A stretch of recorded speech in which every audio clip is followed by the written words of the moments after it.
ओडिसातील पुरीमध्ये जगन्नाथाच्या रथयात्रेमध्ये चेंगराचेंगरीची घटना घडली।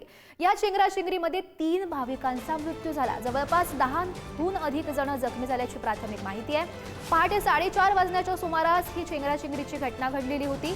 परवा रात्री सुद्धा पुरीतील रथयात्रेदरम्यान चेंगराचेंगरी होऊन 600हून अधिक जण जखमी झाले होते। महत्त्वाची अपडेट, सकाळी 4 वाजता ही चेंगराचेंगरीची घटना घडलेली होती।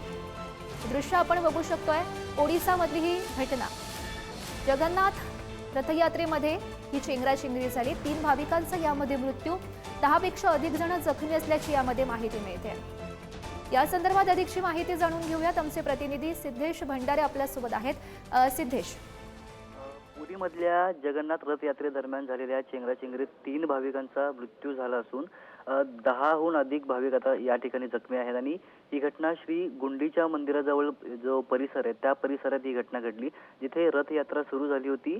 पहाटे 4:30च्या सुमारास भगवान जगन्नाथ, भगवान बलभद्र आणि देवी सुभद्रा यांचा रथ गुंडीच्या मंदिराजवळ पोहोचला आणि भाविकांची तिथे मोठी गर्दी जमली आणि गर्दी जमल्यामुळे काही लोक त्या ठिकाणी खाली पडले आणि त्या ठिकाणी चेंगराचेंगरी सुरू झाली आणि या दुर्घटनेत 3 भाविकांचा मृत्यू झाल्याची माहिती आपल्यापर्यंत येते आणि हे तिघेही ओडिशा राज्यातील खुर्दा या जिल्ह्यातले रहिवासी आहेत आणि काहींची प्रकृती गंभीर असून त्यांना आता रुग्णालयात त्वरित दाखल केलेलं आहे।